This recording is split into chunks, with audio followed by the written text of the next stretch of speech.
नमस्कार, four sites TV में मैं शालीमार जायसवाल आपका स्वागत करती हूँ। जय श्री राम। तमिलनाडु के परिवहन मंत्री एस शिवशंकर के एक बयान से विवाद शुरू हो गया है। एस शिवशंकर ने अपने एक भाषण में भगवान राम के अस्तित्व पर सवाल उठा दिया। शिवशंकर ने कहा है कि अगर राम अवतार होते तो उनका जन्म नहीं हो सकता था, अगर उनका जन्म हुआ तो वे भगवान नहीं हो सकते थे। शिवशंकर के इस बयान पर सियासी बवाल छिड़ गया है। तमिलनाडु के मंत्री और डीएमके नेता एस शिवशंकर ने शुक्रवार को भगवान राम के बारे में एक विवादित बयान दिया है। शिवशंकर ने यह दावा करके विवाद खड़ा कर दिया है कि भगवान राम के अस्तित्व को साबित करने के लिए कोई ऐतिहासिक सबूत नहीं है। शिवशंकर ने कहा था कि भगवान राम के अस्तित्व का कोई सबूत नहीं है, जिस पर भारतीय जनता पार्टी ने पलटवार किया है। बीजेपी ने हिंदू विरोधी रुख के लिए इंडिया गठबंधन की कड़ी आलोचना की है। बीजेपी ने कहा है कि एक बार फिर इंडिया अलायंस का हिंदू विरोधी चेहरा उजागर हुआ है। तो आइए देखते हैं इस पर हमारी एक खास रिपोर्ट।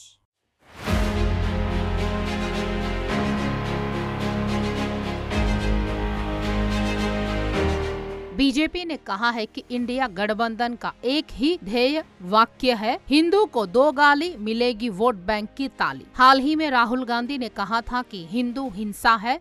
राम जन्मभूमि आंदोलन को हराया गया और कर्नाटक में रामनगर का नाम बदल दिया गया। टीएमसी जय श्री राम का विरोध करती है। सपा राजद रामचरितमानस को गाली दी। डीएमके ने सनातन उन्मूलन कहा। कांग्रेस ने राम मंदिर का विरोध किया। चोल सम्राट राजेंद्र चोल की जयंती पर आयोजित एक कार्यक्रम में डीएमके नेता शिवशंकर ने कहा है कि कहा जाता है कि अयोध्या के राम मंदिर का 3000 साल पुराना इतिहास है। भगवान राम 3000 साल पहले यहाँ रहते थे, लेकिन उनके अस्तित्व का कोई साक्ष्य नहीं है।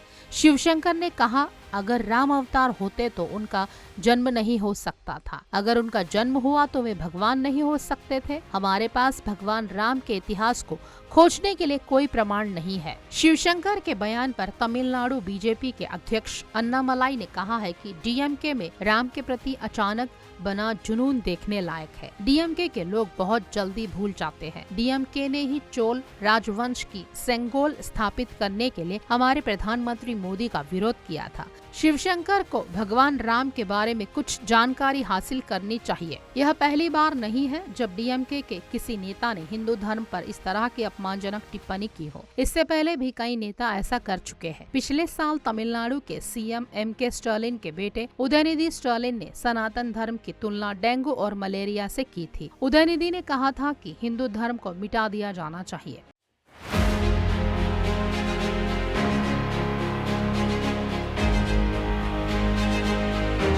खास खबरों के लिए जुड़े रहे हमसे, देखते रहे फोर साइट्स टीवी।